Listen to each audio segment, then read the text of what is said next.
Après les cours, ils se retrouvent pour un moment de détente à Épinal, dans les foyers spinaliens de l'association Adali.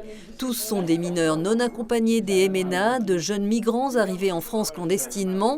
Les Vosges en accueillent à ce jour 470.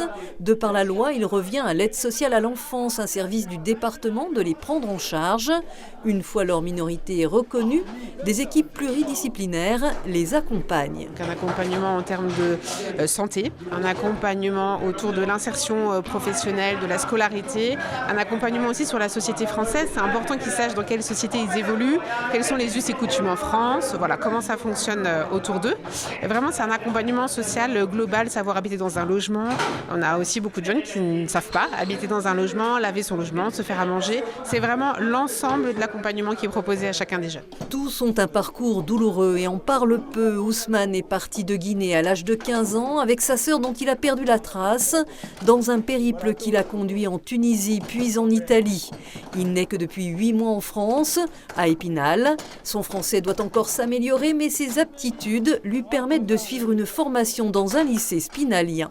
Il y a une filière, c'est-à-dire PLP, pilotage de lignes de production. Donc pour le moment, c'est ça que je fais à l'école lycée polyvalent Pierre Mendès de France sur Épinal.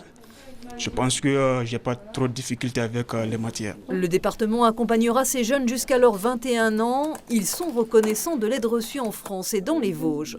Déjà, tu arrives à trouver un apprentissage, c'est déjà bien. Tu arrives à aller à l'école, c'est déjà bien.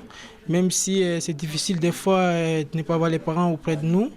Mais déjà, l'équipe qui nous accueille, les gentillesses qu'ils nous donnent et la patience qu'ils nous apportent aussi. Et pour moi, vraiment, c'est quelque chose à remercier.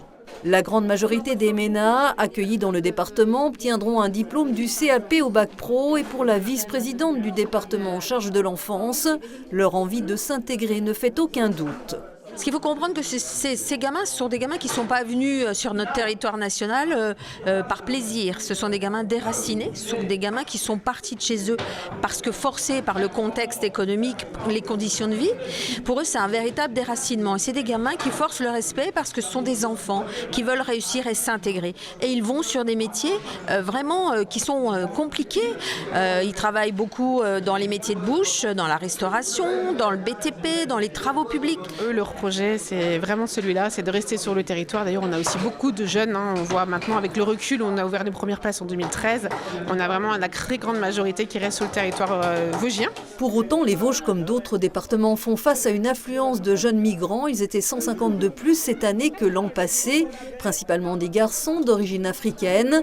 Et cela entraîne parfois des réactions de rejet, comme il y a quelques mois en Déodacie. C'est vrai que le dispositif que nous avions mis en place pour accueillir, accompagner et faire en sorte que ces jeunes puissent justement être accompagnés de manière très efficiente pour pouvoir s'intégrer, il est embolisé et il faut maintenant qu'on réfléchisse à de nouvelles solutions d'accueil. Financièrement, la prise en charge annuelle des MNA coûte 9 millions d'euros au département, dont 200 000 compensés par l'État.